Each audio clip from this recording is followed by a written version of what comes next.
Video இதை தான் முதல் முறையாக பார்க்குறீங்கன்னா மறக்காமல் சப்ஸ்கிரைப் பண்ணிக்கோங்க, பெல் பட்டன் ஆன் பண்ணிக்கோங்க. அப்போ தான் அடுத்தடுத்து நான் போடுற எல்லா வீடியோவுமே உங்களுக்கு நோட்டிஃபிகேஷனில் வந்து சேரும். அது மட்டும் இல்லாமல் நம்ம போடுறது எல்லாமே கவர்மெண்ட் ஜாப் ரிலேட்டடாக எல்லாமே போட்டுட்ருக்கோம்.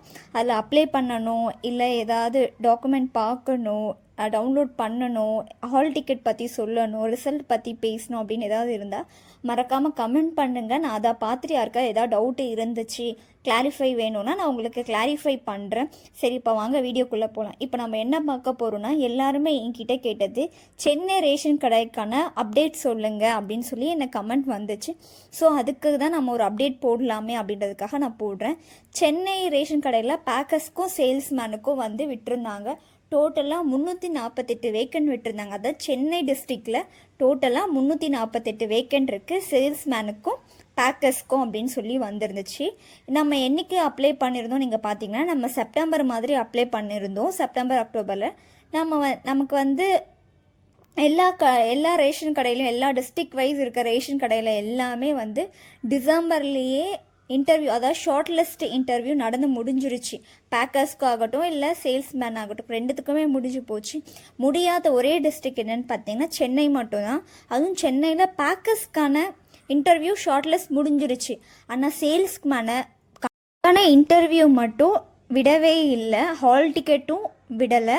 ரீசன் என்னன்னு தெரியல. கிட்டத்தட்ட ஒரு 6 மந்த் கிட்ட ஆயிடுச்சு அரவுண்ட். இப்போ தான் டவுன்லோட் பண்ணுற மாதிரி வருது. அதாவது ஜூன் 11ஆம் தேதியிலேருந்து தான் இந்த இன்டர்வியூக்கான டிக்கெட்டே வந்து விட்டுருக்காங்க. அதாவது இன்டர்வியூக்கான லெட்டர் என்றைக்கு விட்டுருக்காங்கன்னா ஜூன் 11ஆம் தேதியிலேருந்து. ஆனால் இந்த இன்டர்வியூ என்றைக்கு ஸ்டார்ட் ஆகும் நீங்கள் பார்த்தீங்க அப்படின்னா, ஜூலை 1 வீக்லேருந்து ஜூலை 15 வரைக்கும் இந்த இன்டர்வியூ நடக்கும். சேல்ஸ்மேனுக்கான இன்டர்வியூ நடக்கும். நானும் சேல்ஸ்மேனுக்கு அப்ளை பண்ணியிருக்கேன். சென்னை டிஸ்ட்ரிக்ட் தான் அப்ளை பண்ணியிருந்தேன். நான் திருவள்ளூர் டிஸ்ட்ரிக்குமே அப்ளை பண்ணியிருந்தேன். எனக்கு அதுவுமே கிட்டன்னு சொல்லி அதுக்குமே அப்ளை பண்ணி இன்டர்வியூக்கு போயிருந்தேன். பட் ஓவர் குவாலிஃபைடுன்றதுனால என்னை டிஸ்குவாலிஃபை பண்ணிட்டாங்க. எனக்கு அப்போவே தெரியும். ஏன்னா என்கிட்ட ரேஷன் கடை ரிலேட்டடாக ஒரு கேள்வியுமே கேட்கல. ஸோ எனக்கு அதுலேயே தெரிஞ்சு போச்சு. டிசப்பாயின்மெண்ட் ஆகி சென்னையிலையும் எனக்கு கண்டிப்பாக ஓவர் குவாலிஃபைடு அப்படின்ற ஒரு பேர் தான் கொடுக்க போகிறாங்க. நீங்கள் இதை படிச்சுட்டு ஏன் இந்த வேலைக்கு வர போகிறீங்கன்ற ஒரு கேள்வி மட்டும்தான் இருக்க போகுது. Okay, fine. நம்ம வந்து நம்மளோட எதிர்பார்ப்புகள் இல்லாமல் நம்ம கடமை என்னவோ நம்ம அதை நோக்கி மட்டும்தான் போகணும். இப்போ வாங்க நம்ம வீடியோக்குள்ளே போகலாம். இப்போ நான் என்ன சொல்ல வரேன்னா, ஸோ ஜூலை 1 வீக்லேருந்து ஜூலை 15 வரைக்கும் தான் இன்டர்வியூ நடக்க போகுது. அதாவது சேல்ஸ்மேனுக்கான யாரெல்லாம் வந்து சூஸ் பண்ண போகிறாங்க அதுக்கான இன்டர்வியூ நடக்கும்.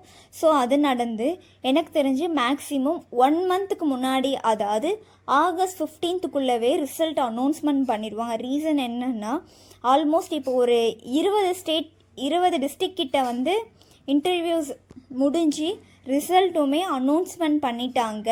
டோட்டலாக 38 டிஸ்ட்ரிக்டில் 20 டிஸ்ட்ரிக்ட் கிட்ட அனௌன்ஸ்மெண்ட் பண்ணிட்டாங்க.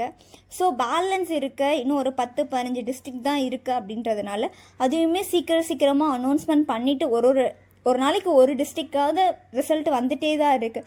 ஸோ சென்னை ஆல்ரெடி லேட்டில் தான் இருக்குது. அதாவது இன்டர்வியூவும் லேட்டாக தான் நடந்துகிட்ருக்கு. ஸோ ஷார்ட் லிஸ்ட் பண்ணி அதை வந்து இது பண்ணி ரிசல்ட் அனௌன்ஸ்மெண்ட் பண்ண இவ்வளோ நாள் ஒரு 6 மந்த் பீரியட்லாம் அவங்க கேப் எடுத்துக்க மாட்டாங்க. கண்டிப்பாக 1 மந்த்துக்குள்ளேயே முடிச்சிருவாங்க. ரீசன் என்ன அப்படின்னு நீங்கள் ஃபஸ்ட் திங் பார்த்தீங்கன்னா, பேக்கர்ஸ்க்கான இன்டர்வியூ முடிஞ்சு போச்சு. ஸோ அது முடிஞ்சு ஷார்ட் லிஸ்ட் பண்ணி ஃபைனல் பண்ணி அவங்க எடுத்து வச்சுருப்பாங்க. இத்தனை பேர் பேக்கர்ஸ்க்கு வேணும் அப்படின்றது எல்லாமே வந்து வச்சுருப்பாங்க. டோட்டலாக 315 பேரை செலக்ட் பண்ணி வச்சுருப்பாங்க. மீதம் இருக்க 33 பேர் தான் சேல்ஸ்மேனுக்கு.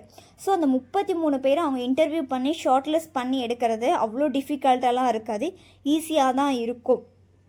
ஸோ அவங்க வந்து அதனால் அந்த ரிசல்ட்டை வந்து ரொம்ப சீக்கிரமாகவே பண்ணிடுவாங்க.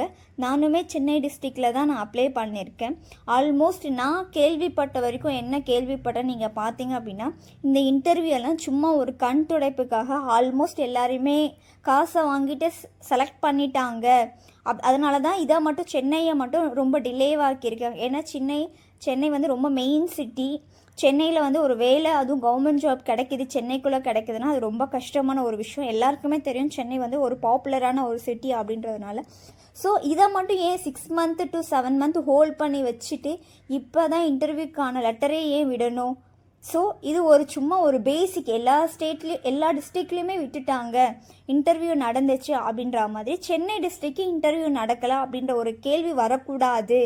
அப்போ சென்னைக்கான ரேஷன் கடை சேல்ஸுக்கு ஏன் நீங்கள் இன்டர்வியூ வைக்கலன்னு யாரும் கேட்டுறக்கூடாதுன்றதுக்காக எல்லாம் ஃபைனல் பண்ணி முடிச்சுட்டு இப்போது இன்டர்வியூ வைக்கிறாங்க. ஸோ அதனால தான் நான் சொல்கிறேன் 1 மந்த்துக்குள்ளேயே வந்துடும். அந்த ஆல்ரெடி இருக்க எல்லா கேண்டிடேட்ஸுமே செலக்ட் பண்ணி தான் வச்சுருப்பாங்க. நம்ம போகிறது சும்மா தான் பேசிக்காக தான் போகிறோம்.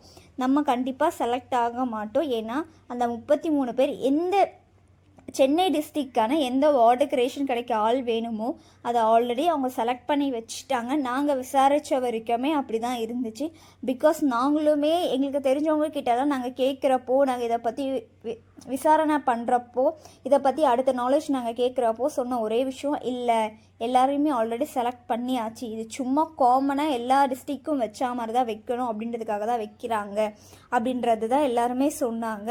ஸோ சென்னை டிஸ்ட்ரிக்ட் பொறுத்த வரைக்கும் யாரும் பெருசாக எந்த எதிர்பார்ப்புமே வைக்காதீங்கன்றது தான் என்னோட சைட்லேருந்து ஒரு தரப்பு. ஏன்னா நானுமே சேல்ஸ்மேனுக்கு அப்ளை பண்ணியிருக்கேன். எனக்குமே இது கேட்கும் போது ரொம்ப கஷ்டமாக தான் இருந்துச்சு. என்னடா திருவள்ளூர் டிஸ்ட்ரிக்டே நம்ம செலக்ட் ஆகவே, சரி சென்னைக்காவது இன்டர்வியூ இன்னும் நல்லா ப்ரிப்பேர் பண்ணி செலக்ட் ஆக ட்ரை பண்ணலாம். நம்ம என்ன தான் ப்ரிப்பேர் பண்ணிட்டு போனாலுமே அது யூஸ்லெஸ், தேவையில்லாதது அப்படின்ற ஒரு இடத்துக்கு நம்ம தள்ளப்பட்டிருப்போம். ஸோ அதை மனநிலைமை யோசிக்கும் போது ரொம்ப கஷ்டமாக இருக்கும். இதை நான் வந்து பொய் சொல்கிறேன் நீங்கள் நினச்சாலும் அதை பற்றி நான் எதுவும் சொல்ல முடியாது. ஏன்னா நான் உண்மையாகவே நாங்கள் நிறைய பேர்கிட்ட விசாரித்தது அதுக்கப்புறம் தான் நாங்கள் சொல்கிறோம். எங்கள் சைட்லேயுமே நிறைய பெரிய ஆளெல்லாம் இருக்காங்க. அவங்கள கேட்கும் போது அதுவும் நான் வந்து இப்போ தான் நான் வீட்டிலேயே சொன்னேன்.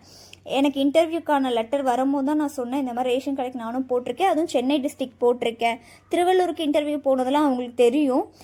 அதுக்கப்புறம் இப்போ சென்னைக்கு வந்ததுனால நான் சொல்லும் போது அதுக்கப்புறம் நாங்கள் விசாரிக்க ஆரம்பிக்கும் போது தான் சொன்னாங்க, இல்லை ஆல்ரெடி செலெக்ஷன் எல்லாம் முடிஞ்சிருச்சு, இது சும்மா மட்டும்தான், சும்மா செலெக்ஷனுக்காக தான் வைக்கிறாங்க அப்படின்னு சொல்லிட்டு.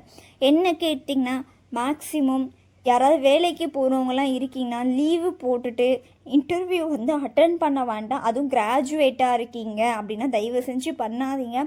ரீசன் என்ன அப்படின்னா ஓவர் குவாலிஃபைடு நம்மளை கண்டிப்பாக ரிஜெக்ட் பண்ணதான் போகிறாங்க. ரேஷன் கடை ரிலேட்டடாக நம்மக்கிட்ட எந்த விதமான கேள்வியுமே கேட்க போகிறது இல்லைன்னு நம்ம எல்லாருக்குமே தெரியும். அதே மீறி உங்களுக்கு ஏதாவது டவுட் இருக்குன்னா மறக்காமல் கமெண்ட் பண்ணுங்கள். நான் அதை பார்த்து தெரிஞ்சுட்டு உங்களுக்கு ஒரு கிளாரிட்டி கொடுக்குறேன். இல்லை இதுக்கப்புறம் வர எக்ஸாம் எல்லாம் ஏதாவது அப்ளை பண்ண தெரியல அப்படின்னா வீடியோ வேணும்னு நீங்கள் சொல்லுங்கள், அதுக்கான வீடியோ போடுறேன். எப்படி அப்ளை பண்ணணும், ஆன்லைன் ஆஃப்லைன் ரெண்டுத்துலேயுமே எப்படி பண்ணணுன்றதை சொல்கிறேன். இல்லை இதை பற்றி எனக்கு இன்னும் கொஞ்சம் கிளாரிட்டி வேணும் அப்படின்னா மறக்காமல் கமெண்ட் பண்ணுங்கள், நான் கமெண்ட் பார்த்து தெரிஞ்சுக்கிறேன். நம்ம வீடியோ இதுதான் முதல் முறையாக பார்க்குறீங்கன்னா மறக்காமல் சப்ஸ்கிரைப் பண்ணிக்கோங்க. அதுதான் எனக்கான ஒரு மோட்டிவேஷனாக இருக்கும். ஃபைனலாகவும் சொல்லிக்கிறேன், தயவு செஞ்சு சென்னை டிஸ்ட்ரிக்க்கு பெருசாக எதிர்பார்ப்புகள் வைக்காதீங்க. ஏன்னா ஆல்ரெடி செலெக்ஷன் ப்ராசஸ் முடிஞ்சிருச்சு. இது சும்மா எல்லா டிஸ்ட்ரிக்கும் நடந்த மாதிரி சென்னை டிஸ்ட்ரிக்கும் சேல்ஸ்மேனுக்கான ஒரு இன்டர்வியூ நடக்குது. இதுதான் என்னோட கருத்தாக நான் நினைக்கிறேன். அதையும் மீறி உங்களுக்கு ஒரு டவுட் இருக்குன்னா தயவு செஞ்சு கமெண்ட் பண்ணுங்கள், நான் தெரிஞ்சுக்கிறேன். உங்களுக்கு கமெண்ட்டில் நான் எக்ஸ்ப்ளனேஷன் கொடுக்குறேன்.